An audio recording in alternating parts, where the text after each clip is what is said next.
하나님은 영이시니 예배하는 자가 영과 진리로 예배할지니라. 아멘.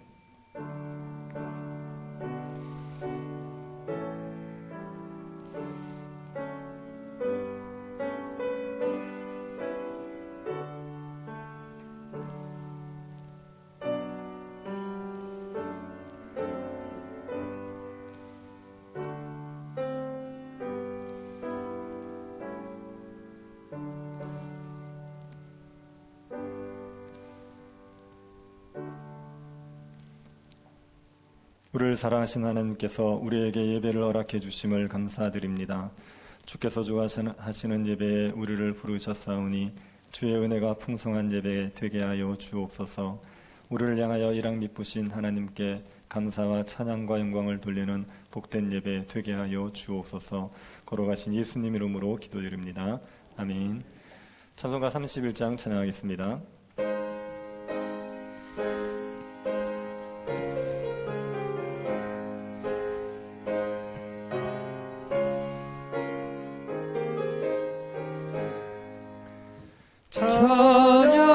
찬양하라 복되신 구세주 예수.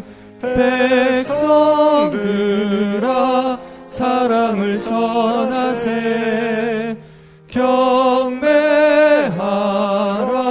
하늘의 천군과 천사. 주님 앞에 영광을 돌리세. 목자같이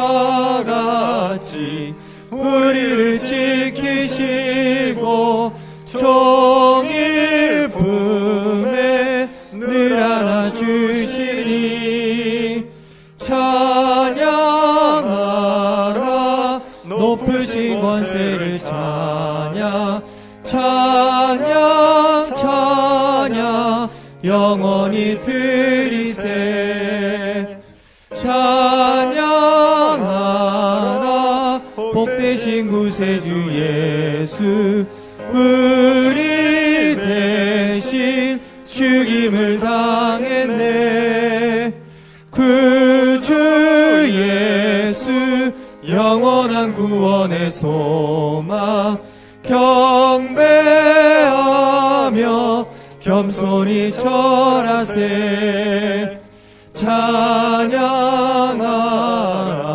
우리 주 지신 예수. 그의 사랑 한없이 크셔라. 찬양하라 높으신 권세를 찬양. 찬양 찬양 영원히 드리세. 찬양하라 복되신 구세주 예수. 천사들아 즐겁게 찬양해. 구주 예수 영원히 다스리시니. 면류관을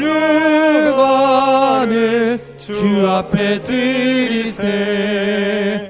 구주 예수 세상을 이기시고 영광 중에 또다시 오시리. 찬양하라 높으신 권세를 찬양. 찬양 찬양 영원히 드리세. 사도신경으로 신앙 고백하겠습니다. 전능하사 천지를 만드신 하나님 아버지를 내가 믿사오며 그 외아들 우리 주 예수 그리스도를 믿사오니 이는 성령으로 잉태하사 동정녀 마리아에게 나시고 본디오 빌라도에게 고난을 받으사 십자가에 못 박혀 죽으시고 상사한 지 사흘 만에 죽은 자 가운데서 다시 살아나시며 하늘로 오르사 전능하신 하나님 우편에 앉아 계시다가 저리로서 산자와 죽은 자를 심판하러 오시리라. 성령을 믿사오며 거룩한 공예와 성도가 서로 교통하는 것과 죄를 사하여 주시는 것과 몸이 다시 사는 것과 영원히 사는 것을 믿사옵나이다. 아멘. 이국현 장로님 예배를 위해서 기도하시겠습니다.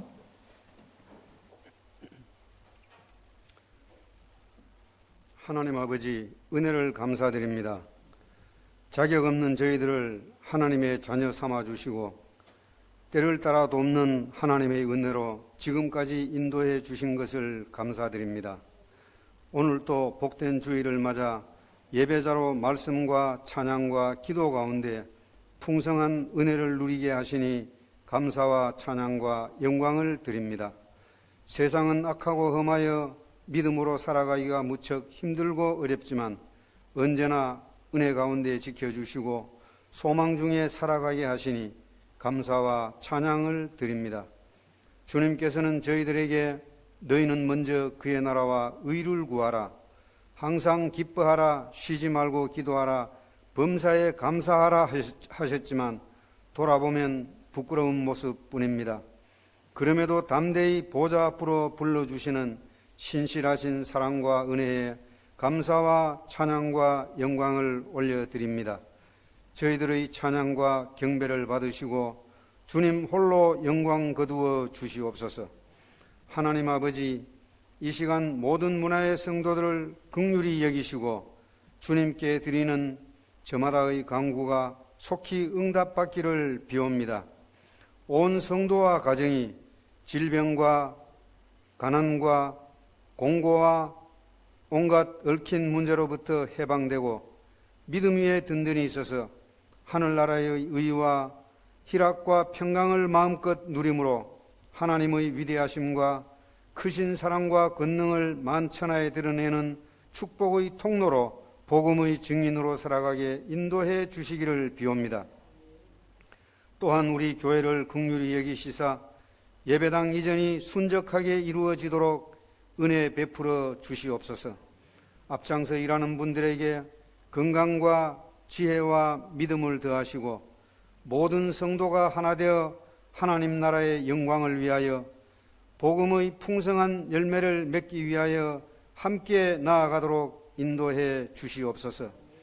예배당 이전을 통하여 하나님의 사랑과 크신 능력을 다시 한번 경험하며 구원받는 백성이 날로 늘어나는 교회, 양육과 전도와 구제와 봉사에 더욱 앞장서는 교회, 물된 동산 같은 교회로 성장해 가도록 축복해 주시기를 비옵니다. 목요일 대입 수능을 앞둔 수험생들에게도 건강과 지혜와 좋은 컨디션을 허락하시고 장차 가정과 교회와 나라를 살리는 귀한 일꾼들로 자라도록 인도해 주시옵소서.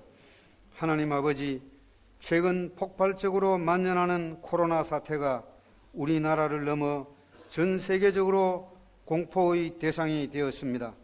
긍휼을 베푸시사 코로나가 속히 사라지고 일상의 삶과 예배가 회복되게 축복해 주시옵소서. 특별히 이 나라를 불쌍히 여겨 주시옵소서. 남북으로 분단된 채 좌우와 동서로 대립하며 계층 간에 상충하며 권력에 취한 자와 핍박받는 자로 온갖 이해관계로 뒤엉키고 온 나라가 갈기갈기 분열되고 찍혀진 참혹한 현실에 서민들의 삶은 나락으로 떨어지고 있습니다. 이 나라에 다윗과 사무엘 같은 참 좋은 지도자가 일어나 절망과 좌절 가운데 있는 국민들에게 희망과 용기를 심어주고 꿈을 잃은 세대에게 비전을 제시하고 대립과 갈등과 분열과 투정이 아닌 믿음 안에 상생과 협력과 화합으로 다 함께 일어서는 새로운 도약으로 땅끝까지 주의 복음을 증거하는 거룩한 제사장 나라가 되도록 축복해 주시기를 간절히 비옵니다. 이 시간 말씀을 증거할 목사님에게 건강과 지혜와 믿음을 더하시고 성령의 충만함을 부어주셔서 말씀을 잘 가르치고 전하며 온 성도들은 은혜 중에 화평을 누리며 하나님의 거룩하신 성전으로 지어져 가게 축복해 주시옵소서. 예배를 돕는 모든 분들에게 풍성한 은혜와 기쁨과 감사가 넘치게 하시고 하나님 친히 영광받아 주시옵소서. 예배의 시종을 주님께 의탁하오며 거룩하신 예수님의 이름으로 기도드립니다. 아멘.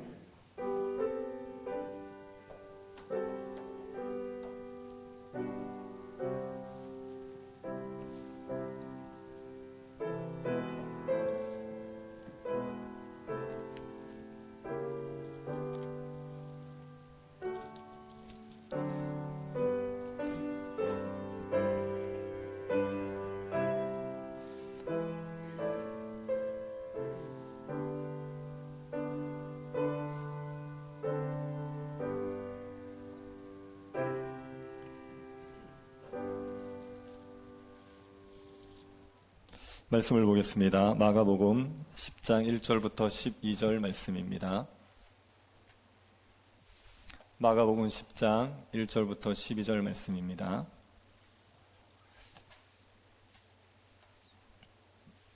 찾으셔서 한 절씩 교도하도록 하겠습니다.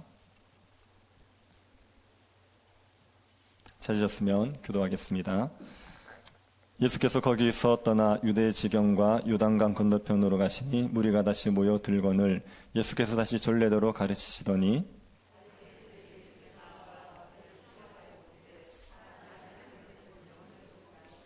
대답하여 이르시되 모세가 어떻게 너희에게 명하였느냐. 예수께서 그들에게 이르시되 너희 마음이 완악함으로 말미암아 이 명령을 기록하였거니와 이러므로 사람이 그 부모를 떠나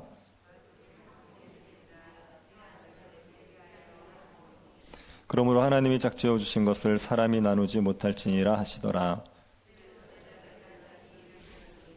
이르시되 누구든지 그 아내를 버리고 다른 데에 장가 드는 자는 본처에게 간음을 행함이요 또 아내가 남편을 버리고 다른 데로 시집가면 간음을 행함이니라. 아멘. 어떤 목사님이 어릴 때 무남동녀로 독자로 자랐습니다. 집에서 외아들로 자라서 어머니의 사랑을 아주 독차지하고 자랐습니다. 그 어머니에게 이 목사님은 아들이기도 하지만 남편이기도 하고 친구이기도 하고 애인이기도 했습니다. 하나님만큼이나 소중한 존재가 아들이었습니다. 이 목사님이 결혼을 하고 나니까 고부간의 갈등이 시작된 거죠. 시어머니가 며느리를 굉장히 못살게 괴롭혔습니다. 그래서 이 목사님의 사모님이 참다 보따리를 撒버렸습니다. 다시 더 이상 못 살겠다. 그리고 보따리를 撒버렸습니다. 목사님이 그 사모님에게 무조건 참으라고 잡을 수가 없었답니다. 목사님이 봐도 너무 힘들어서 견디기가 어려울 것 같았습니다. 그래서 그냥 무조건 참아라, 있으라 이렇게 얘기하지 않고 이렇게 얘기했습니다. 내가 당신 마음 충분히 이해한다. 내가 봐도 당신 견디기 어렵다. 너무 힘든 것 같다. 그래서 내가 당신 못 잡는다. 그런데 한 가지만 생각해보고 가라. 만약에 시어머니가 괴롭히는 그 시집살이가 내가 당신을 참 사랑한다. 그런데 만약에 시어머니가 괴롭히는 시집살이가 내 사랑보다 크다고 느껴지면 당신은 가야 된다. 그런데 내 사랑이 더 크다고 느껴지면 당신은 가면 안 돼. 이렇게 얘기했습니다. 사모님이 그 말을 듣고 보따리를 풀어버렸습니다. 그래서 이 목사님이 정말 지혜롭게 사모님을 잡은 거죠. 보통 이제 지혜가 없는 목사님들은 보따리를 사모는 사모님에게 뭐라고 얘기하는지 아십니까? 오늘 본문을 갖다가 들이댑니다. 하나님이 짝지어 주신 것을 사람이 나누지 못한다.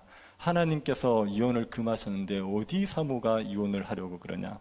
그리고 이 말씀 가지고 사모님을 정죄하게 되지요. 그런데 그러면 이제 신앙이 있는 아내의 입장에서는 이 말씀 때문에 이혼을 하고 싶어도 못하는 거예요. 하나님이 짝지어 주신 것을 내가 어떻게 나누고냐? 그리고 꾹 참는 겁니다. 그런 아내 입장에서는 이 말씀이 되게 무겁게 느껴지지 않겠습니까? 자신이 하고 싶은 일을 못하게 하는 족쇄처럼 그렇게 느껴지지 않겠습니까? 근데 예수님께서 이 말씀을 주실 때 이 말씀은 이혼하고 싶은 아내의 마음을 억누르는 데 쓰라고 주신 게 아니지요. 이혼하고 싶은데 그저 억줄로 참고 살라는 족쇄처럼 이 말씀을 주신 것이 아닙니다. 예수님께서 이 말씀을 하신 맥락을 잘 살펴보면 이 말씀은 훨씬 많은 의미를 담고 있다는 걸 알 수 있습니다. 예수님이 이혼에 대한 이야기를 하시게 된 이유가 뭐냐면 바리새인들의 질문 때문에 그렇습니다. 예수님이 사람들을 가르치실 때 바리새인들이 예수님께 물었습니다. 사람이 아내를 버리는 것이 옳습니까? 이렇게 물었습니다. 이 질문을 하신 것은 예수님에게 답을 얻고 싶은 게 아닙니다. 바리새인들은 예수님이 뭐라고 대답할지 알아요. 그럼에도 불구하고 이걸 물은 거예요. 이거는 시험하려고 물은 겁니다. 예수님에게 족쇄, 예수님을 올무에 걸리게 만들어서 넘어지게 만들고 싶어서 이렇게 물은 겁니다. 그 당시에 이혼의 문제가 굉장히 예민한 문제였습니다. 예수님 당시에는 이혼이 굉장히 보편적으로 흔했거든요. 그래서 사람들이 마음만 먹으면 쉽게 이혼을 할 수 있었던 때입니다. 로마 시대는 이혼을 할 때 어떤 절차가 필요 없었습니다. 그냥 이제 통보를 하면 돼요. 당신 이혼이다. 아니면 문서 하나 섭보이려면 바로 이혼이 돼버렸습니다. 그래서 굉장히 많은 사람들이 이혼을 했습니다. 1세기 어떤 시인의 시에 보면은 10번을 이혼한 여자에 대한 이야기가 나와요. 그런데 그렇게 여러 번 이혼하는 게 흔했던 시대였습니다. 그리고 요한복음의 4장에도 보면 예수님이 사마리아 우물가에서 한 여자를 만나지요.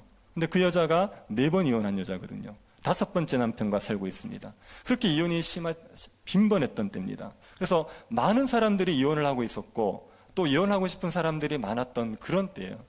그런 때에 예수님께서 이혼하지 말라 이렇게 얘기하면 예수님에 대한 반감이 굉장히 커집니다. 그리고 특별히 그 당시에 누가 이혼했냐면 갈릴리 지역을 다스리는 헤롯 왕이라고 있습니다. 이 헤롯 왕이 이혼을 했어요. 그리고 헤롯 왕의 아내였던 헤로디아도 이혼을 해가지고 헤롯 왕과 결혼을 했습니다. 그래서 예수님이 이혼하지 말라 이렇게 얘기해버리면 헤롯을 정죄하는 게 돼요. 근데 헤롯을 정죄하는 일은 되게 위험한 일입니다. 헤롯을 정죄하다가 죽임을 당한 사람이 있습니다. 누군지 아십니까? 세례 요한. 세례 요한이 헤롯이 헤로디아와 결혼한 것 때문에 그걸 잘못됐다고 얘기했거든요. 그것 때문에 세례 요한이 목이 잘려 죽지 않습니까? 그리고 예수님께서 이혼하지 말라 이렇게 이야기하면 그러면 예수님이 헤롯의 타켓이 될 수가 있는 거죠. 이 바리새인들이 그걸 다 알고 있어요. 그래서 예수님에게 물은 겁니다. 사람이 아내를 버리는 게 옳습니까? 예수님의 대답은 안 된다는 거거든요. 바리새인들이 그걸 알고 있으면서도 이렇게 물었죠. 이렇게 얘기함으로 예수님을 괴롭히려고, 예수님의 인기를 떨어뜨리려고, 예수님을 곤란하게 하려고 이렇게 물었던 겁니다. 요즘도 목회자들을 곤란하게 하고 싶을 때 묻는 질문들이 대표적인 게 뭐냐면 동성애에 대해서 어떻게 생각하십니까? 이걸 묻습니다. 동성애에 대한 입장을 밝히면 그때부터 어떤 얘기를 해도 비난을 받게 돼 있거든요.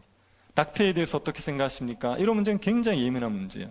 그 당시에 이혼의 문제가 굉장히 예민한 문제였기 때문에 예수님에게 바리새인들이 이걸 물어서 공격을 한 겁니다. 예수님이 여기에 대해서 이혼의 입장을 밝히신 거죠. 이 예수님께서 이혼의 입장을 밝히신 것을 자세히 살펴보면 이혼에 대해서 3가지를 얘기하시는 것을 알 수가 있습니다. 첫 번째는 이혼을 금지하시는 명령은, 이 말씀은 약자가 아니라 강자에게 주신 말씀이에요. 이혼을 하고 싶어서 아내를 버리려는 강한 자들, 또 남편을 버리려는 강한 자들에게 주시는 말씀입니다. 예수님에게 바리새인들이 사람이 아내를 버리는 게 옳습니까? 이렇게 물었을 때 예수님께서 그들에게 되물으신다고요. 모세는 뭐라고 명했느냐? 율법에 어떻게 기록되어 있느냐? 이렇게 묻지요. 율법에는 어떻게 기록되어 있습니까? 네. 이혼 증서를 써주어서 버리기를 허락했죠. 모세는 이혼 증서를 써서 아내를 버리는 것을 허락해 줬습니다. 그게 신명기 24장 1절에 기록되어 있는 겁니다. 사람이 아내를 맞이하여 데려온 후에 그에게 수치되는 일이 있음을 발견하고 그를 기뻐하지 아니하면 이혼 증서를 써서 그의 손에 주고 그를 자기 집에서 내보낼 것이요. 이 말씀이 율법에 기록되어 있는 겁니다.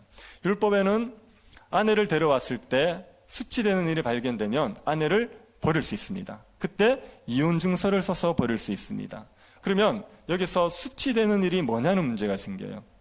아내를 버릴 수 있을 만한 수치되는 일이라고 규정할 수 있는 게 뭐냐, 이 문제가 생기죠. 여기에 해석이 달라지는 겁니다. 산마이라는 랍비가 있습니다. 이 랍비는 수치되는 일이 음행이다, 불륜이다. 그래서 불륜을 저지를 경우에만 이혼 증서를 써서 보낼 수 있다, 이렇게 해석했습니다. 근데 힐렐이라는 랍비가 있습니다. 힐렐은 이걸 굉장히 넓게 해석했어요. 그래서 남편에게 불편하게 만들면, 남편에게 좀 불편함을 끼치면 다 수치되는 일로 규정을 했습니다. 그래서 아침에 아내가 빵을 굽다가 빵을 태웠어요. 그러면 그게 수치되는 일이에요. 아침에 밥 태우신 분들 수치되는 일을 하신 겁니다. 이렇게 폭넓게 규정을 해버렸어요.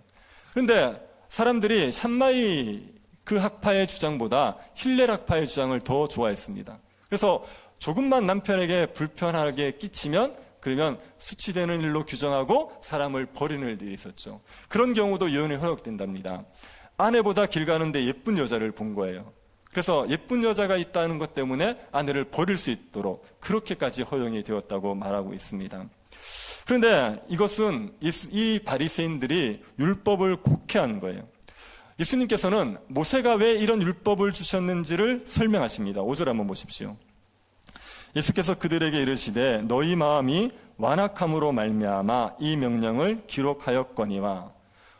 모세가 이혼증서를 써주고 아내를 버리는 걸 허용한 이유가 뭐냐? 그것은 사람들의 마음이 완악하기 때문이래요. 사람들의 마음이 완악해서 원래 하나님께서 주시고자 하는 계명은 이혼하지 말라는 겁니다. 이혼하면 안 된다는 게 하나님의 뜻이에요. 그런데 이혼하지 말라고 얘기해도 사람들은 완악해서 그 말씀을 순종하지 않습니다. 그리고 완악한 그들에게 이혼을 하지 말라고 얘기하면 그로 인한 부작용들이 훨씬 많아져요. 아내를 버리고 싶은데 못 버린단 말이에요. 그러면 그 아내를 얼마나 괴롭히는 방법들이 있겠습니까? 그러니 이 완악한 자들이 이 이혼하지 말라는 말씀을 지키지 않을 뿐더러 그로 말미암아 부작용들이 많이 생길 걸 염두하셔서 그러면 차선책으로 주신 게 뭐냐? 버릴 때 이혼증서를 써서 버리라는 거예요. 이혼증서를 써주고 신중하게 생각해서 버려라. 이런 의미로 이 율법을 주신 겁니다. 이게 이혼을 마음대로 해도 된다 이런 의미가 아니라 이혼을 할 때 정말 신중해야 된다, 정말 조심해야 된다, 이걸 얘기하는 겁니다. 그걸 어떻게 할 수 있냐면 신명기 12장 1절부터 4절의 내용 전체를 한번 보면 알 수 있어요. 신명기 24장 1절부터 4절의 내용 전체가 이런 내용입니다. 아내가 수치되는 일을 했습니다. 그러면 이혼증서를 써서 보낸단 말이에요. 그러면 그 아내는 다른 데에 재혼을 할 수 있습니다. 이혼증서를 가지고 가면. 그래서 다른 남자를 만나서 재혼을 했어요. 재혼을 했는데 그 남편이 또 버려버립니다. 아니면 재혼을 한 남편이 죽어버립니다. 그러면 이 이혼한 아내가 혼자가 되겠죠. 그랬을 경우에 전 남편이 그 이혼한 아내를 다시 데려오고 싶은 거예요. 딴 여자랑 살아봤는데 본 부인, 첫 번째 부인만한 여자가 없어요. 그래가지고 이혼을 했는데 그런데 그 이혼한 아내가랑 다시 살고 싶은 마음이 든 겁니다. 그래서 혼자가 되었다는 이유로 그 아내를 다시 데려올 수 있느냐? 이게 안 된다는 거예요. 그렇게 하면 땅을 하나님 앞에 가증한 일을 하는 거다. 그건 땅을 더럽히는 죄가 된다. 이렇게 규정을 해놨습니다. 이건 무슨 의미냐면 이혼증서를 써서 버릴 때 신중하라는 거예요. 함부로 버리지 말고 정말 신중하게 생각해서 이혼을 하라. 굳이 이혼을 하겠다면 이혼증서를 써주고 그리고 신중하게 결정하라. 그런 의미에서 주신 거예요. 그래서 이 모세의 율법은 그냥 마음대로 아내를 버려도 된다는 것이 아니라 아내를 버리면 안 되는데 굳이 버려야 되겠다면 이혼증서를 써줘라. 그렇게 해서 남편들이 아내를 마음대로 못 버리도록 연약한 아내들을 보호하기 위해서 이런 율법을 주신 겁니다. 이해가 되십니까? 네. 예수님께서 이혼을 하지 말라고 하신 것도 똑같은 거예요. 예수님이 이혼하지 말라고 하신 얘기도 남편이나 아내가 배우자를 버리지 못하도록, 그러니까 힘이 있고 강한 자들이 연약한 배우자를 버리는 걸 막기 위해서 이혼을 하지 말라, 이런 명령을 주시는 겁니다. 이게 예수님이 제 아들에게 하신 말씀을 보면 좀 더 자세히 이해가 됩니다. 11절, 12절 한번 보십시오. 이르시되 누구든지 그 아내를 버리고 다른 데에 장가드는 자는 본처에게 간음을 행함이요 또 아내가 남편을 버리고 다른 데로 시집가면 간음을 행함이니라. 예수님이 이혼을 금지하는 얘기를 하셨는데 제 아들이 이해를 못했어요. 그 당시에 제자들의 사고에서도 예수님의 말씀이 잘 수용이 안 된 겁니다. 그래서 다시 물은 거예요. 집에 있을 때. 그때 예수님께서 이 말씀하셨어요. 누구든지 아내를 버리고 다른 데 장가를 가면 간음죄를 지은 거예요. 또 아내가 남편을 버리고 다른 남자에게 시집가도 간음죄를 지은 거다. 이렇게 얘기하셨어요.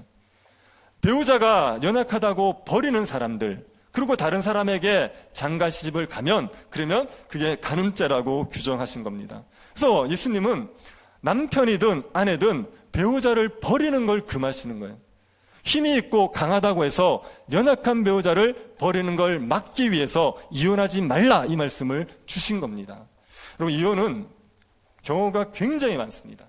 너무 다양해요. 그래서 하나로 규정할 수 없지만 그래도 좀 보편적이라고 얘기할 수 있는 것은 힘 있는 배우자가 연약한 배우자를 버리는 법입니다. 힘이 있다고 얘기하는 것은 경제적으로든 혹은 정서적으로든 육체적으로든 강한 거예요. 혼자 살기에 어려움이 없는 거예요. 그런 사람들이 연약한 배우자랑 같이 살아야 되면 힘이 쓰이지 않습니까? 내가 돌봐야 되지 않습니까?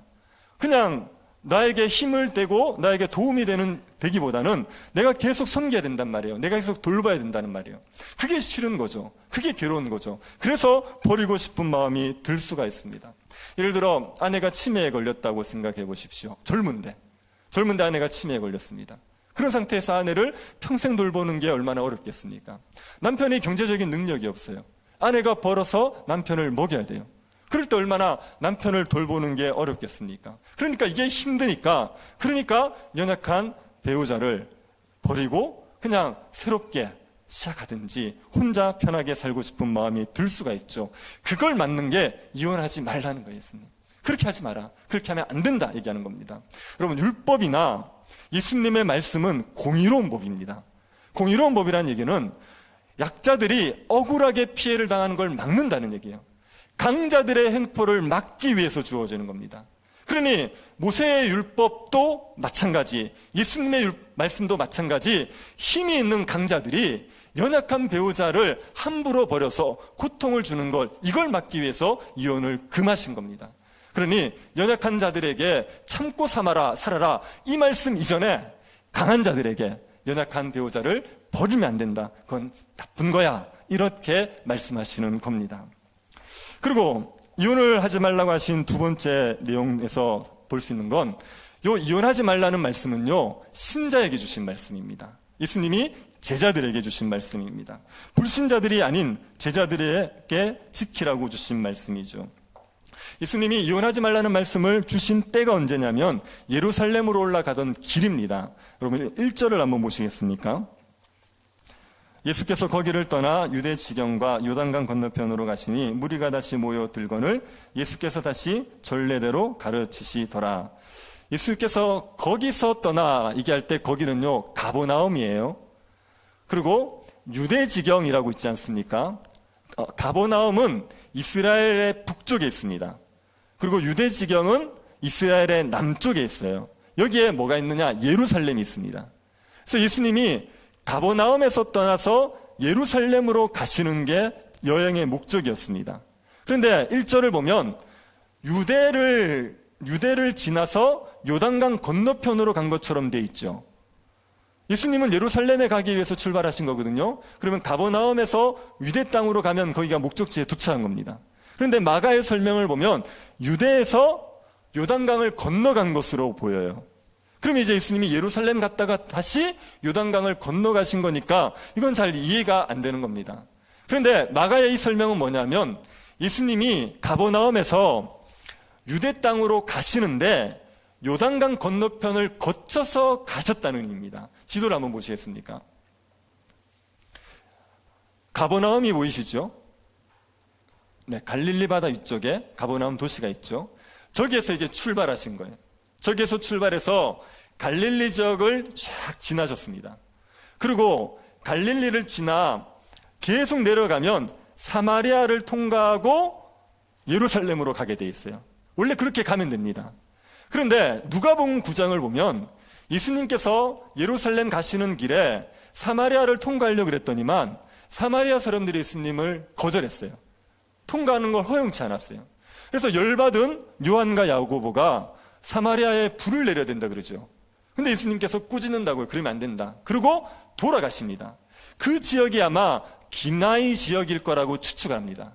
그러니까 가버나움에서 내려오다가 기나이에서 사마리아 사람들의 반대를 받아서 요단강 건너편으로 넘어가신 거예요. 요단 건너편에 넘어가서 그 페레아 지역을 지나서 다시 요단을 건너 예루살렘 쪽으로 가신 겁니다. 이게 이제 예수님이 예루살렘으로 가시는 여정입니다.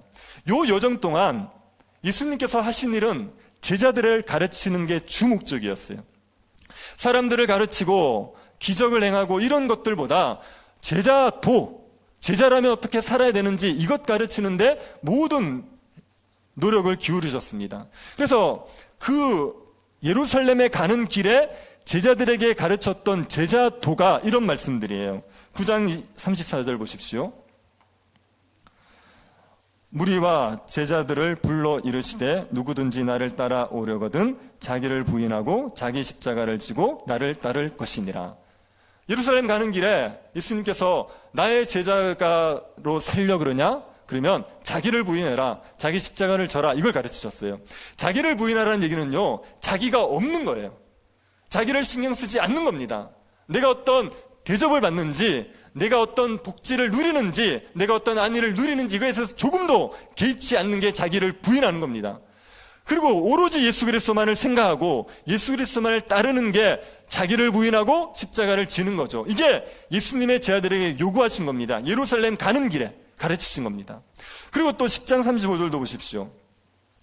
예수께서 앉으사 12제자를 불러 이르시되 누구든지 첫째가 되고자 하면 뭇사람의 끝이 되며 뭇사람을 섬기는 자가 되어야 하리라 하시고, 첫째가 되고 싶으냐? 그러면 섬기는 자가 되어라. 끝이 되어서 섬기는 자가 되어라. 이걸 가르치신 거예요. 그러니 예수님이 예루살렘으로 가시는 길에 이 제자의 도에 대해서 꾸준히 얘기하시던 중에 이혼에 대한 말씀을 하신 거예요. 너희들이 십자가를 져야 된다. 자기를 부인해야 된다. 너희들이 섬기는 자가 되어야 된다. 그러고 나서 이혼에 대한 얘기를 하신 겁니다. 그래서 이것을 제자도의 맥락에서 이해하면 이런 설명이 되는 거예요. 이혼은 누가 하고 싶다 그랬습니까? 배우자가 연약할 때 버리고 싶어서 이혼하는 사람들에게 금하신 거라 그랬죠. 배우자가 연약해서 버리고 싶습니다. 이거는요, 세상의 방식이에요. 세상 사람들은요, 연약한 배우자면 내게 짐이 되면 버릴 수 있습니다. 그런데 예수님의 제자들은 어떻게 하는 겁니까? 연약한 제자, 연약한 배우자면 그를 버리는 게 아니라 섬겨주는 거죠. 무사람의 끝이 되는 심정으로, 무사람을 섬기는 자가 되는 심정으로 그들을 섬겨주라, 이렇게 얘기하는 겁니다. 제자도의 관점에서 말하면 그렇게 이혼의 이야기가 확장되는 거예요. 너희의 배우자가 연약하다고 버리는 거 아니다. 너희의 배우자가 연약하면 연약할수록 더 섬겨줘다. 그게 예수 그리스도의 제자의 삶의 모습이다. 그렇게 살아가야 된다. 이렇게 이야기를 하고 있는 겁니다. 이 말씀을 누가 순종할 수 있습니까? 이거는요, 바리새인들이 순종을 못합니다. 이거는요, 하나님을 모르는 자들은 순종할 수가 없는 이야기예요. 이건 누구만 할 수 있냐면은 예수님의 제자들, 신자들만이 할 수 있는 일입니다.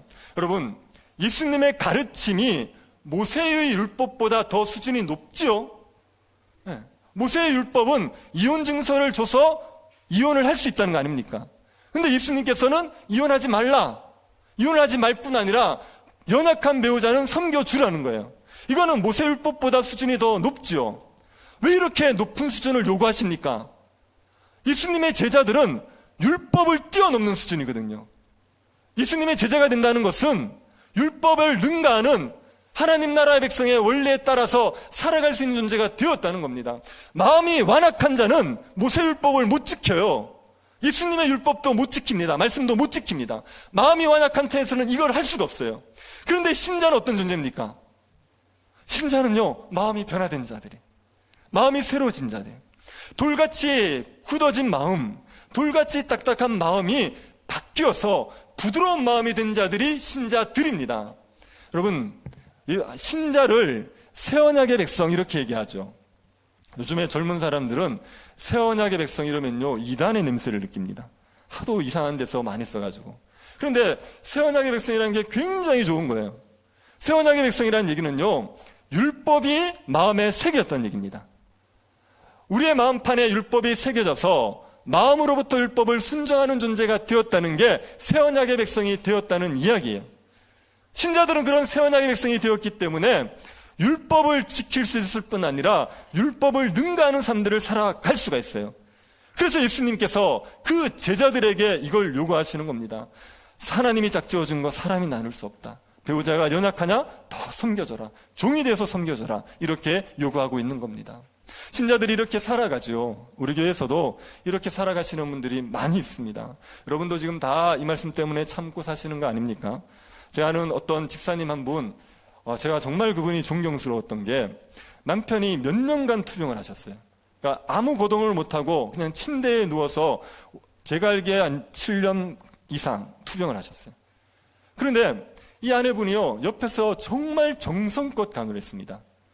이게 누워있는 남편이 짜증을 한 번씩 내시죠. 얼마나 답답하시겠습니까, 본인이. 짜증을 내면 이걸 다 받아내는 거예요. 다 받아내고 그냥 그 남편을 달래가면서 잘 보살피는 겁니다. 이분이 정말 바짝 말랐거든요. 보면 금방 쓰러질 것 같아요. 그런데도 불구하고 옆에서 그 몇 년 동안 병수발을 다 담다는 거예요. 제가 옆에서 보니까 진심이에요, 그게. 뭐 이렇게 의무감 이런 거 아니고요. 정말 남편을 사랑하는 마음으로 진심으로 하시는 겁니다. 제가 정말 훌륭하다고 생각합니다. 그분은 그것만 하신 것만 해도요, 정말 성도로서 합당하게 사셨고 본이 되는 삶을 살아가신 거예요. 그게 신자다운 거죠. 연약한 아내, 연약한 남편을 그렇게 지극정성으로 돌볼 수 있으면 그게 정말 신자답게 살아가는 거죠. 여러분 중에도 그러신 분들 있죠. 배우자가 연약한데 그런데도 불구하고 잘 참아내시고 잘 돌보신 분 있죠. 정말 잘하고 계시는 겁니다. 네, 정말 훌륭하신 겁니다. 하나님이 주시는 상이 있습니다. 하나님께서 소자에게 물 한 그릇 주는 것도 상을 잃어버리지 않을 거라고 얘기하셨는데, 그 연약한 배우자를 잘 돌보시면 하나님께서 주시는 상이 있습니다. 정말 그렇게 잘하고 계시는 거고, 여러분이 훌륭하게 신자로서의 삶을 살아가는 겁니다. 신자는 배우자가 연약하면 버릴 생각을 하는 것이 아니라 더 잘 섬겨줄 생각을 하는 겁니다. 아멘 한번 합시다. 네. 그리고 여러분, 이 예수님의 말씀을 보실 때 가정에서부터 제자로 살아가야 된다는 것을 또 기억하셔야 됩니다. 예. 섬기는 종의 삶은요, 교회나 직장이나 세상에서 살아가기 전에 어디서 먼저 사셔야 되느냐? 가정에서 먼저 사셔야 돼요. 가정에서 섬기는 자로서 제자의 삶을 살아가셔야 됩니다. 다른 데서 열심히 하는데 가정에서 섬기는 자로 살지 않으면요, 그 사람은 가짜예요. 그 사람은 사람들에게 보이려고 선을 행하는 거지 진짜 예수 그리스도의 가르침을 따라 사는 게 아닙니다.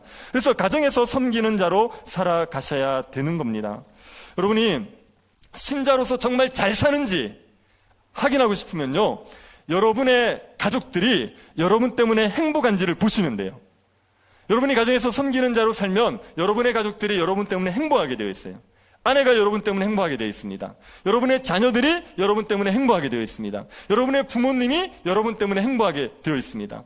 정말 신자로서 잘 사는지를 알고 싶으면 여러분의 가족들이 여러분 때문에 행복한지를 보면 여러분이 신자다운지를 알 수가 있습니다. 집에 가셔서 아내에게 물어보십시오. 당신 나 때문에 행복해? 이렇게 물어보라 그러면 저희 집사람에게 묻는 분들이 있습니다. 나쁘신 분들입니다. 여러분의 아내들에게 물으십시오. 저희 집은 제가 알아서 하겠습니다. 그러니까 여러분의 아내들을 신경 쓰십시오. 여러분의 자녀들에게 아빠 때문에 행복하니? 여러분의 부모님에게 저 때문에 행복하세요? 이걸 물어보십시오. 여러분이 섬기는 자로 살아가면, 그러면 여러분의 섬김 때문에 가족들이 복을 누려야 되거든요. 근데 신자로서 여러분 때문에 가족들이 행복하지 않으면 여러분이 신자로서 안 살고 있다는 얘기예요. 신자다운 삶을 안 사는 겁니다. 세상의 원리를 따라 사는 거예요. 세상의 방식을 따라 사는 겁니다. 이상하게 배운 것들이지 않습니까? 뭐 아내와 부고는 3일에 한 번씩 패야 된다는 등 이상한 걸 배워와가지고 그 원리에 따라 가정을 자꾸 다스리려는 거예요. 그렇게 하니까 가족들이 괴로운 겁니다. 하나님 나라의 원리에 따라 사셔야 돼요. 무사람의 첫째가 되고 싶으면 섬기는 자가 되고 종이 되는 겁니다. 그렇게 살아가는 게 신자답게 살아가는 거고, 그 삶은 가정에서부터 시작이 되어야 되는 겁니다. 그리고 세 번째로 예수님이 이혼하지 말라고 하시는 것은 하나님을 믿으라는 의미가 있어요. 왜 이혼하지 말라고 하시는지 보십시오. 6절에서 9절 한번 보십시오. 창조 때로부터 사람을 남자와 여자로 지으셨으니 이러므로 사람이 그 부모를 떠나서 그 둘이 한 몸이 될지니라. 이러한즉 이제 둘이 아니요 한 몸이니 그러므로 하나님이 짝지어 주신 것을 사람이 나누지 못할지니라 하시더라. 이혼하지 말라는 이유가 뭡니까? 하나님이 짝지어 주셨다는 그 한 가지 때문에 그래요. 하나님이 짝지어 주셨는데 사람이 나눌 수 없다. 이게 예수님이 이혼하지 말라고 하시는 이유입니다. 하나님이 짝지어 주시면 사람이 나눌 수 없어요. 만약에 사람들이 좋아해서 결혼한 거면요, 그러면 나눌 수 있습니다. 내가 배우자를 선택했다고 해보십시오. 내가 이 사람과 살아서 행복할 것 같아서 선택을 했어요. 그런데 살아보니까 행복하지 않은 거예요. 그러면 내가 실수한 거죠. 우리는 얼마나 판단력이 어리석습니까? 그래서 우리는 얼마든지 실수할 수 있어요. 실수를 했으면 바로 잡아야 됩니다. 그러니 내가 잘못 실수해서 이 배우자를 만난 거면 그러면 바로 잡아야 되죠. 그래서 다시 무르고 따로 살자 이렇게 할 수가 있죠. 사람이 좋아서 결혼하는 거면 그럴 수 있습니다. 그런데 하나님이 짝지으셨단 말이에요. 하나님이 짝지었다는 얘기는 하나님이 우리 두 사람이 같이 사는 게 가장 충만할 거라고 판단하신 거죠. 하나님은 실수하십니까? 실수하지 않습니까? 하나님이 실수하지 않죠. 하나님이 실수한다고 어떻게 감히 얘기할 수 있습니까?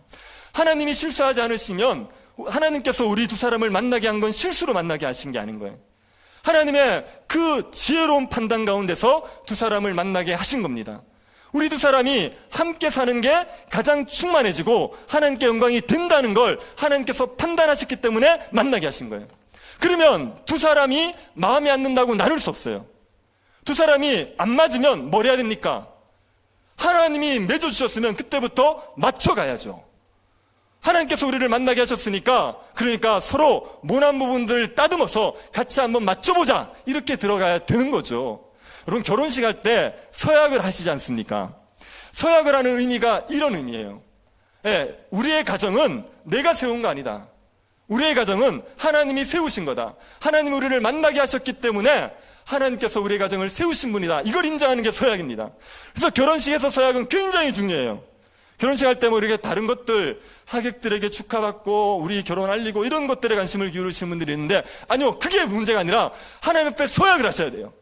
그리고 하나님이 우리를 만나게 하셨다는 걸 인정하고 그리고 그 서약을 지키면서 살아가셔야 되는 겁니다. 하나님께서 우리를 만나게 하셨기 때문에 하나님께서 우리를 가장 어울리는 사람을 만나게 하셨다는 믿음, 이게 가정을 지켜야 하는데 너무나도 중요한 문제지요. 여러분 하나님께서 두 사람을 한 몸이 되게 하셨죠. 이게 남자와 여자를 하나 되게 하셨단 말입니다. 하나님이 남자를 만들 때와 여자를 만들 때는 창조 방식이 달라요. 남자는요 흙으로 지으셔서 코에 생기를 불어 넣으셨습니다. 여자는요 갈비뼈로 만들어졌습니다. 이걸 가지고 여자들이 남자보다 여자가 재질이 뛰어나기 때문에 더 우월하다 이런 막 주장을 하시는데 그 얘기를 하고 싶은 게 아니에요. 이거는 무슨 얘기냐면 남자의 갈비뼈로 만들므로 말미암아 여자가 남자에게서 나온 한 몸인 존재라는 걸 설명하는 거예요. 한 몸이다 이걸 보여주고 싶어서 남자의 갈비뼈에서 여자를 만드신 거예요. 하나님께서 두 사람을 만나게 하셔서 다시 한 몸으로 만들어 주십니다. 이거는 무슨 얘기냐면 두 사람이 각자로 있을 때는 부족한 겁니다. 각자로 있을 때는 온전하지 않아요. 두 사람이 함께 모여야지, 만나야지, 그래야지 충만해지는 거예요. 온전함을 누릴 수 있는 거예요. 그래서 두 사람을 한 몸으로 만들어 주신 거예요. 그래서 부부가 살아보면요 정말 안 맞죠. 이렇게 반응을 안 하시면 저랑 여러분 안 맞습니다. 정말 안 맞죠. 잘 맞습니까 여러분은? 결혼하기 전에 너무 잘 맞았거든요. 얘기만 하면 다 통했거든요. 결혼하고 나면요 그 사람이 없어졌어요. 그렇게 잘 따르던 아내가 사라졌습니다. 온 잔소리 대망이. 그렇게 나를 사랑해주던 남편이 사라져버렸어요. 누워서 아무것도 안 하고 밥만 축내는 밥충이가. 그렇게 이제 너무 안 맞는 거예요. 이 너무 안 맞는 게요 안 맞는 게 정상인 겁니다. 똑같은 걸 갖다 두 개 붙여놓을 이유가 뭐가 있어요? 안 맞으니까 서로 보완해가지고 살라고 다른 거 이렇게 얘기하면 안 되죠. 다른 분들을 이렇게 모아놓은 거예요. 그러니까 안 맞죠. 어떤 아내는요 정말 성격이 쾌활해요. 근데 남편은 너무 우울해요. 같이 붙여놔야 돼요. 그래야지 서로 조화가 되는 겁니다. 어떤 사람은 말을 너무 많이 해요. 어떤 사람은 너무 말을 안 해요. 같이 붙여놔야 조화가 되는 거예요. 그래서 서로 부족한 것들을 보완하고 맞춰가도록, 그래서 하나님께서 서로 다른 존재를 한 몸으로 모아놓으신 거예요. 하나님께서 이거를 우리의 충만함을 위해서 이렇게 다른 사람을 모아놨다 이렇게 믿으셔야지, 그래야지 서로 맞춰가면서 충만함을 누려가고 온전함을 누려갈 수가 있는 겁니다. 그럼 이게 부부간에 맞추는 관계가요 진짜 어렵습니다. 이거는 거의 정말 십자가를 지는 수준이에요. 이게 왜 어렵냐면요, 이게 자기를 부인해야 되거든요. 자기 걸 고집하고는요 상대방을 맞출 수 없어요. 자기 걸 부인하고 자기는 없어져야지, 그래야지 상대랑 맞출 수 있거든요. 그러니까 이게 부부랑 맞추는 게 십자가를 지는 거예요. 그게 자기를 부인하는 거예요. 이게 얼마나 어렵습니까? 너무 어려워가지고요, 이 부부간에 서로 받아내는 것은요, 십자가 복음밖에는 해답이 없습니다. 복음을 붙들지 않는 아내가요, 남편과 못 맞춰내요. 복음을 붙들지 않는 남편이 아내랑 못 맞춰낸다고요. 십자가 복음을 붙들어야지 그 복음의 은혜 때문에 하나님이 나 같은 원수를 얼마나 사랑하는지 아는 자가 원수 같은 남편을 받아내는 거예요. 원수 같은 아내를 받아내는 거예요. 그래서 십자가 복음을 붙들고 이 십자가 복음 안에서 서로를 받아내는 훈련을 하면서 점점 거룩해져 가는 거고, 두 사람이 온전함을 이루어서 충만함을 누리게 되는 문제입니다. 그러니까 여러분, 하나님이 여러분의 배우자를 짝지어 주셨다, 이걸 믿으시면, 그러면 안 맞는 부분을 맞춰가려고 애를 쓰십시오. 그리고 하나님을 좀 믿으세요. 실수하지 않으신다니까요. 하나님께서 우리의 가정을 복되게 하기 위해서 두 사람을 만나게 하신 겁니다. 시편 128편에 하나님이 복 주시는 가정에 이 어떤 복을 누리는지가 설명되어 있습니다. 1절에 이렇게 되어 있습니다. 네가 내 손이 수고한 대로 먹을 것이라, 네가 복되고 형통하리라. 하나님을 섬기는 가정은요, 손이 수고한 대로 먹을 수 있어요. 이게 뭐 축복이야, 수고한 대로 먹는 게, 이렇게 생각할 수 있지만요, 아담이 타락한 이후에요, 사람에게 내려진 저주가 수고해도 못 먹는 게 저주였어요. 열심히 씨를 뿌리는데요, 가시와 엉겅퀴가 나버립니다. 수고한 대로 못 거둡니다, 타락한 세상은.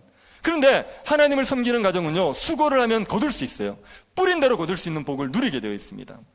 그리고 3절을 한번 보십시오. 내 집 안방에 있는 내 아내는 결실한 포도나무 같으며 내 식탁에 둘러앉은 자식들은 어린 감람나무 같으리로다.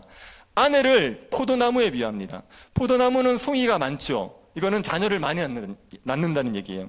아내가 자녀를 많이 낳으면 그 가정은 번성의 복을 누리는 겁니다. 그런데 자녀가 많으면 무조건 좋습니까? 사고치는 자녀가 있으면요, 없는 일만 못해요. 그래서 하나님을 섬기는 자녀들은 어린 감람나무 같대요. 감람나무는 올리브나무입니다. 올리브나무는요, 유용성이 굉장히 많아요. 그래서 자녀들이 어린 감람나무 같다는 얘기는 앞으로 정말 유용한 사람들이 될 거라는 얘기예요. 이게 예수님을 믿는, 하나님을 믿는 가정에 하나님이 주시는 복이란 말이에요. 하나님께서 이 복을 누리게 하기 위해서 우리의 가정을 세우신 겁니다. 우리의 부족함과 우리의 모남과 우리의 연약함에도 불구하고 하나님께서 이 하나님 나라의 복을, 이걸 누리게 하기 위해서 여러분의 가정을 세워주신 겁니다. 여러분의 배우자를 이 복을 누리게 하기 위해서 만나게 하신 거라고요. 이걸 믿으십시오. 이걸 믿으셔서 이 하나님을 믿으셔야지 여러분이 가정에서 이 복을 누리며 살아가실 수가 있습니다. 여러분 중에 믿지 않는 배우자 때문에 마음 아파하고 힘들어하시는 분들 계시지 않습니까?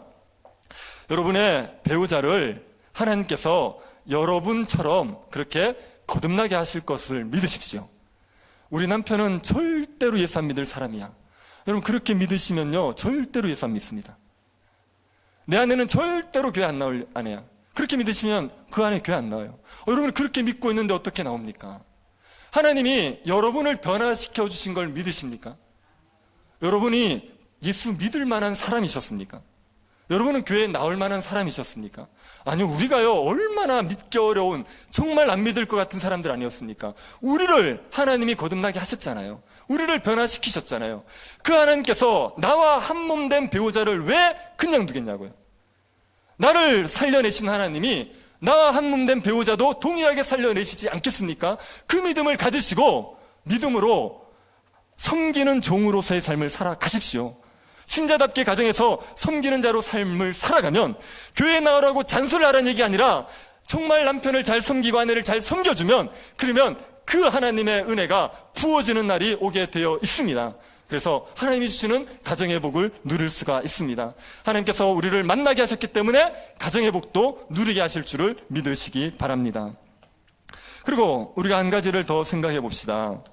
하나님이 짝지어 주신 배우자, 이거를 나누면 안 되지요. 그런데 신자에게는 하나님이 짝지어 준 사람이 배우자만 있는 건 아니에요.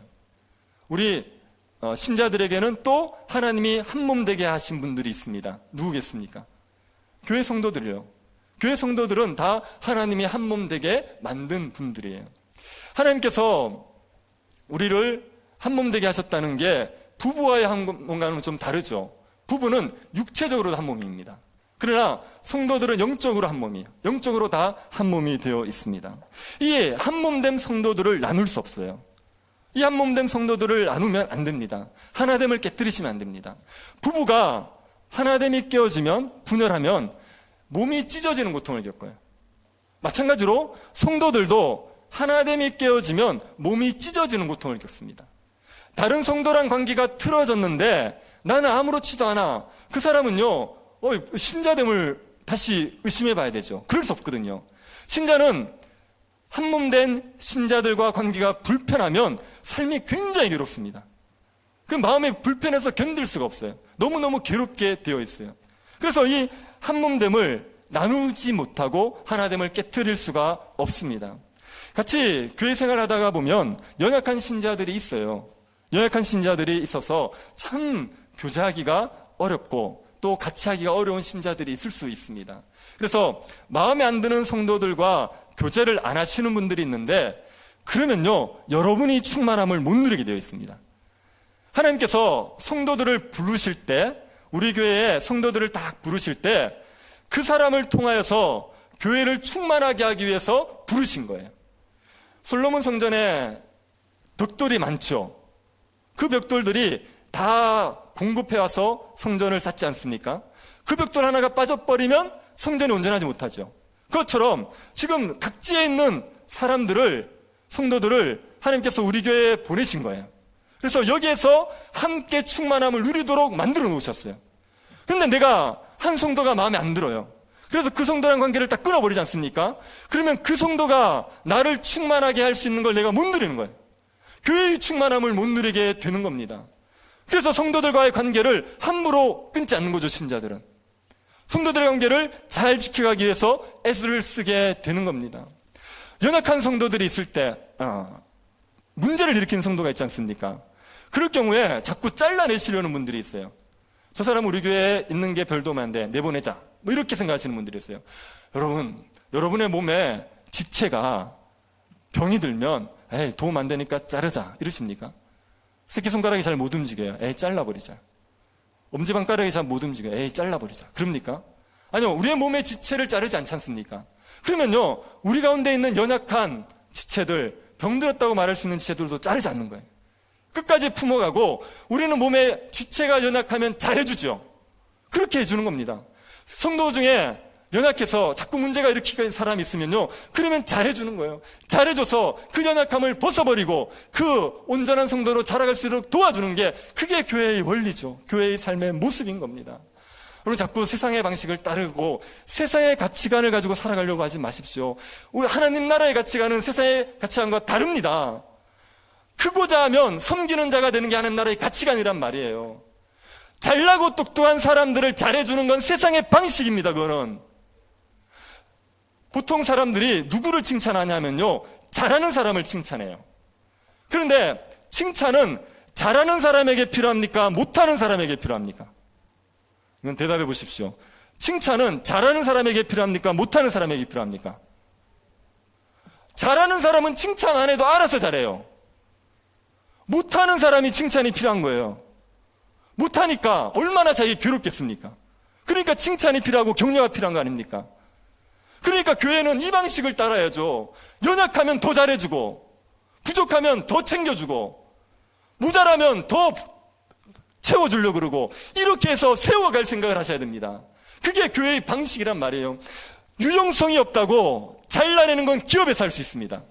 저 사람 우리 기업에 별도 안 되고 돈만 축내, 잘라버리자. 이건 기업에서 할 수 있는 거예요. 교회는 그 방식이 아닙니다.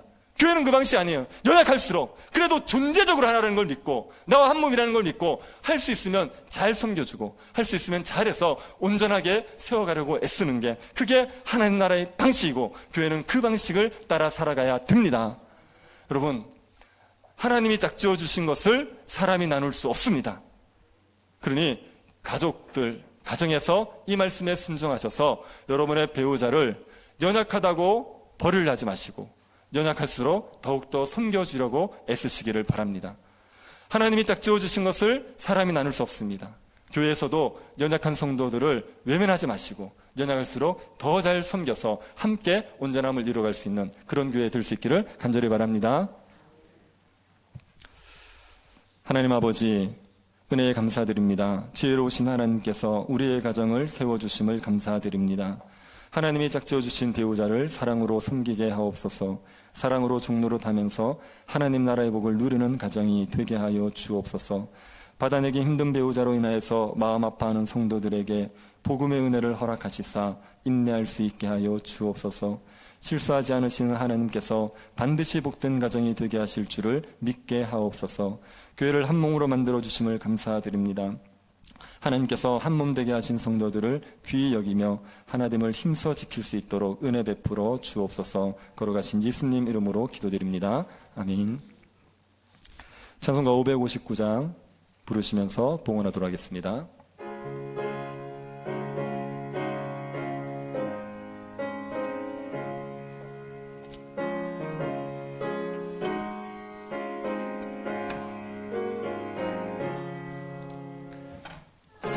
사철의 봄바람 불어있고 하나님 아버지 모셨으니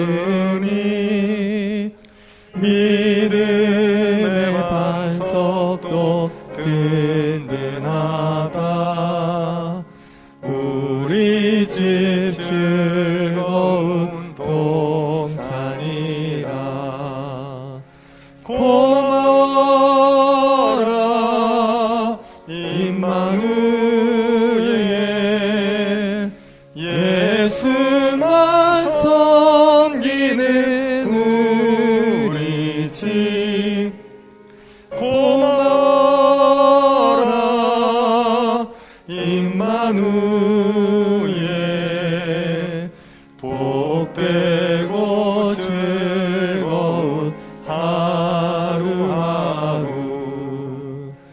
어버이 우리를 보이시고 동기들 사랑에 뭉쳐있고 기쁨과 서른도 같이 하니 한간의 조가도 천국이라. 고마워라 임마누엘,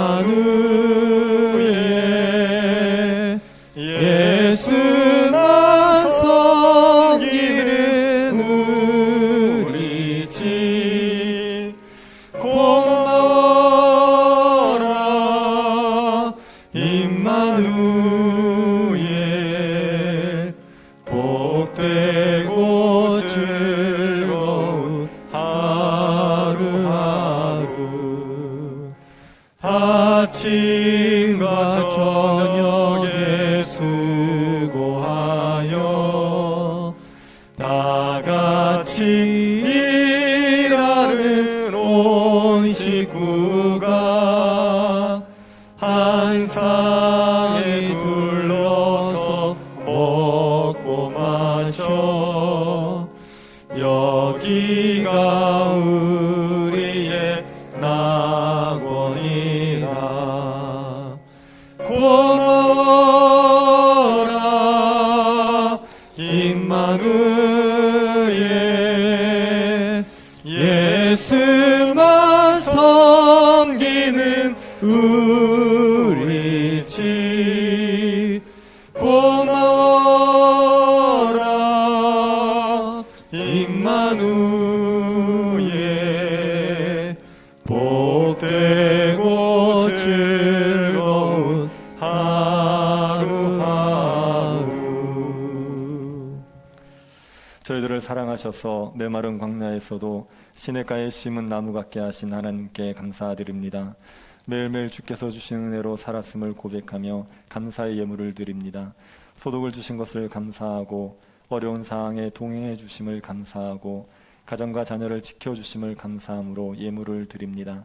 감사의 고백을 받으시고 그리스도의 평강이 더하게 하여 주옵소서. 여러 환난 가운데서도 감사를 잃어버리지 않을 수 있도록 은혜 베풀어 주옵소서. 수능을 앞두고 있는 수험생들에게 은혜를 주셔서 평강을 더하여 주시고 수고한 것들이 하나도 땅에 떨어지지 않게 하여 주옵소서. 이 모든 과정을 통하여서 하나님의 선하심을 알고 하나님을 더욱더 사랑할 수 있을 은혜를 허락하옵소서. 여러 질병 가운데 있는 성도들을 치료하시고 하나님께 영광을 돌리게 하여 주옵소서. 거룩하신 예수님 이름으로 기도드립니다. 아멘. 장로님 나오셔서 공부하시겠습니다. 교회 소식을 전합니다. 오늘 새로 오신 분이나 여행 중에 오신 분들을 환영합니다. 새가족 등록을 하실 분은 교역자에게 말씀해 주시기를 바랍니다. 전도회 총회에 대해서 알려드립니다. 각 전도회별로 총회를 실시해 주시고 총회가 끝난 전도회는 임원단 명단을 꼭 사무실로 제출해 주시기를 바랍니다. 제2남전도회는 다음 주일 12월 6일 2부 예배 후에 아셀방에서 총회를 가집니다. 회원들은 모두 참석해 주시기를 바랍니다. 이번 주 목요일 12월 3일 대학 수학능력 시험이 있습니다. 수험생들을 위해서 많이 기도해 주시기를 바랍니다. 우리 교회에 서지혁, 이채은, 장원준, 최준영, 최창민, 전시안 이렇게 6명이 응시를 합니다. 전열기 사용에 대한 안내입니다. 날씨가 많이 추워지고 있는데 전열기를 사용하실 때는 항상 화재에 주의해 주시길 바라고 퇴실하실 때는 반드시 전원을 확인해 주시기 바랍니다. 끄고 전원을 뽑아 주셔야 됩니다. 그리고 개인용 전열기라든가 사적인 용도로는 일체 사용을 금해 주시기를 바랍니다. 나머지 내용은 주보 참조해 주시기를 바랍니다. 다 같이 일어나셔서 주기도 문성 찬송하고 축도 예배를 마치겠습니다.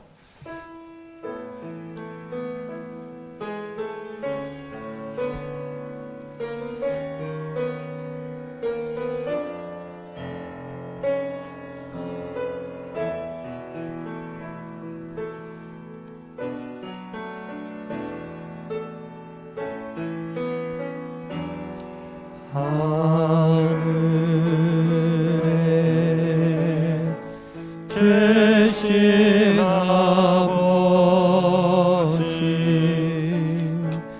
이름 거룩하사 주님 나라 임하시고 뜻이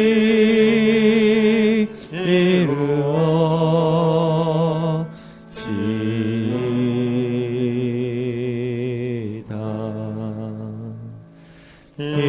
일용할 양식 주시고 우리들의 큰 죄 다 용서하옵시고 또 시험에 들게 마시고 악에서 구원하소서.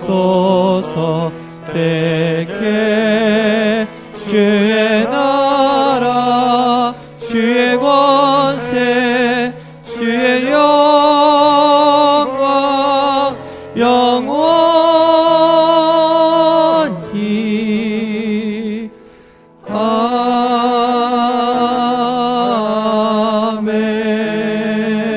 아멘. 지금은 우리 주 예수 그리스도의 은혜와 하나님의 사랑과 성령의 교통 위로하심이 사랑하는 주의 백성들의 머리 위에 지금으로부터 영원토록 함께 있을지어다. 아멘.